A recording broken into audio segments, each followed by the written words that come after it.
தமிழ் சினிமாவில் ரொம்பவுமே எதிர்பார்ப்போட இருக்கிறது ரெண்டாவது படம் பார்த்திங்கன்னா கங்குவா. ஃபஸ்ட்டு படம் கோட், ரெண்டாவது படம் கங்குவா. கங்குவாவுக்கு பார்த்திங்கன்னா ரொம்பவுமே எதிர்பார்ப்பு இருக்கிறாங்க, பயங்கர ஆர்வத்தோடு இருக்கிறாங்க. அண்ட் எல்லாருமே இந்த படம் எப்படா இருக்க போகுது அப்படின்னு சொல்லிட்டு கிட்டத்தட்ட பார்த்திங்கன்னா 175க்கு மேலே சிஜி ஒர்க் உள்ளே இருக்குது அப்படின்னு சொல்கிறக்காக தான் இந்த படம் எப்போ ஆரம்பிச்சு கிட்டத்தட்ட 2-3 வருஷத்துக்கு முன்னாடி ஆரம்பிச்சு இப்போ வரைக்கும் போயிட்டுருக்கு ஷூட்டிங்கு. அது காரணம் என்ன அப்படின்னு பார்த்தீங்கன்னா இந்த படத்தோட மேக்கிங், அதுவும் இல்லாமல் ஸ்க்ரீன் பிளேலாம் நீங்களே பார்த்துருப்பீங்க டீசரில் எந்த அளவுக்கு நம்ம சிறுத்தை சிவா காட்டியிருப்பாரு அப்படின்னு சொல்லிட்டு. அண்ட் இதுக்கு முன்னாடி இருங்க கமர்ஷியல் படங்கள் மட்டுமே கொடுத்துட்டு இருந்தவர் திடீர்னு ஒரு வேறு மாதிரி ஒரு ஜேர்னலில் போங்காட்டி ரசிகர்கள் எல்லாருமே ஷாக் ஆகிட்டாங்க. ஸோ அந்த லெவலில் வெறித்தனமாக இருக்குது. சரி, இதுக்கு என்னடா பிரச்சனை அப்படின்னு பார்த்தீங்கன்னா இதுக்கு பார்ட் 2க்கு லீடு கொடுத்துக்கிறாங்க. அதில் யார் பண்ணுறாங்க அப்படின்னு பார்த்தீங்கன்னா வேறு யாரும் இல்லை, நம்ம கார்த்தி தான், டில்லி தான்.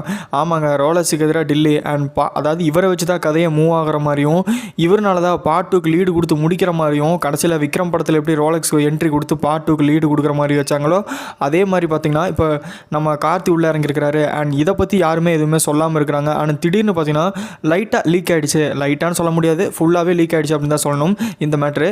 சரி, ஓகே, பார்ட் 2க்கான லீட் கொடுக்குறது யாருன்னு பார்த்தீங்கன்னா நம்ம கார்த்தி தான். ஸோ வேறு level suspense and twist வச்சுக்கிறார் Siruthai Siva. நீங்கள் எத்தனை பேர் ஈகலாக வெயிட் பண்ணுறீங்க அந்த படத்துக்கு அப்படிங்கிறத மறக்காமல் கமெண்ட்டில் சொல்லுங்கள். லைக் பண்ணுங்கள், ஷேர் பண்ணுங்கள். அடுத்த அப்டேட் தெரிஞ்சுக்கணும் நம்ம மறக்காமல் நம்ம சேனலை சப்ஸ்கிரைப் பண்ணிவிடுங்க.